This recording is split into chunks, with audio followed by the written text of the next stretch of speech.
भगवान रामचंद्र प्रभूंच्या नावाने अलंकृत असलेल्या या श्रीरामपूर नगरीमध्ये मोरगी वस्तीवरती भगवान श्री गोरक्षनाथ भगवंताच्या या पवित्र प्रांगणामध्ये साधू संतांच्या आशीर्वादाने परम पूजनीय आदरणीय गुरुवर्य गीतामाई महाराज घसाळ आईसाहेबांच्या प्रेरणेने चालू असलेला हा सालावार प्रमाणचा अखंड हरिनाम सप्ताह पारायण नवनाथ ग्रंथाचं पारायण आता किती अध्याय झाले?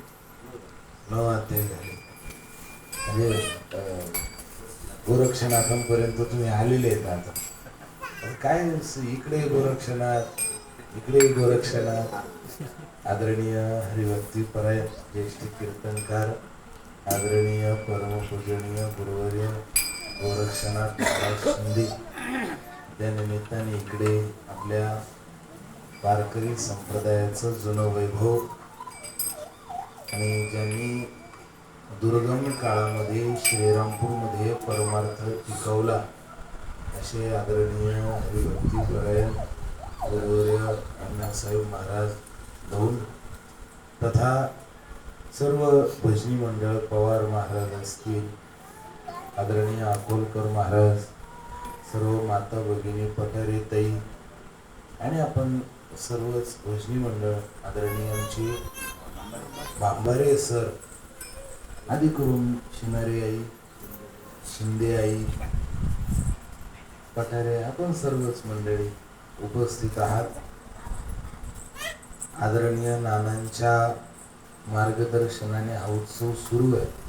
आता खरं म्हणजे आम्ही दरवर्षी अपराध करतो. मागच्या वर्षी पारायणात आलो, चालू पारायण बंद पाडलं ना, चालू हरिपाठ बंद पाडला. दौंड महाराज आम्हाला क्षमा करा, पण आता काय करता, जसं हाताला येईल तसं उरकावं लागते. पुढे थोडं धावपळ आहे म्हणून अधिक वेळ न घेता आपल्या सर्वांना आम्ही शुभेच्छा देतो.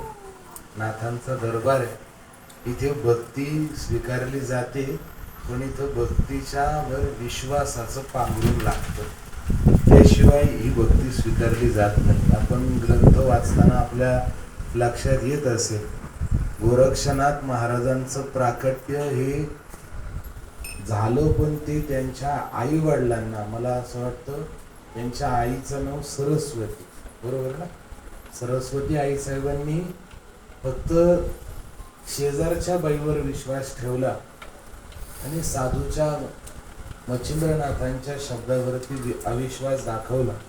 त्यामुळं ही एवढी चांगली संतती त्यांच्या पोटी जन्माला यायची, पण ती उकिरड्यामध्ये पवित्र अशा गोराजामध्ये ते बराच काळ राहिले. इथे विश्वासाला किंमत आहे. विश्वास येतो करी स्वामीवरी सत्ता. म्हणून आपण सर्व वारकरी आहोत. आपल्या मोठ्या संतांचा, त्यांच्या पूर्वाश्रमीच्या संतांच्या चरणावरती विश्वास होता. संतांची पायी हा माझा विश्वास, सर्व भावे दास झालो त्यांचा. आणि ही परंपरा फार मोठी आहे.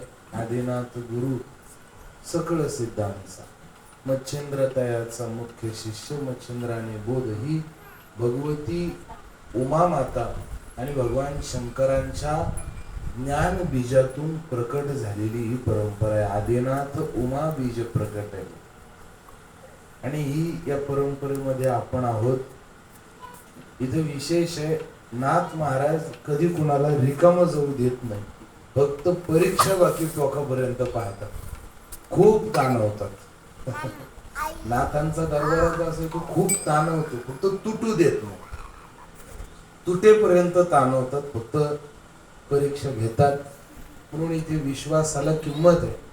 आणि आपण जी सेवा करतो, मग ती भजनाची असेल, पारायणाची असेल, विण्याची असेल, अन्नदानाची असेल, ती विश्वासाने जर आपण केली तर गोरक्षनाथ महाराज आपल्या जीवनातले सगळी संकट दूर करतात. परमार्थिक संकट तर दूर करतातच करतात, पण ते प्रापंचिक संकट सुद्धा दूर करतात. हा नाथांचा अधिकार आहे.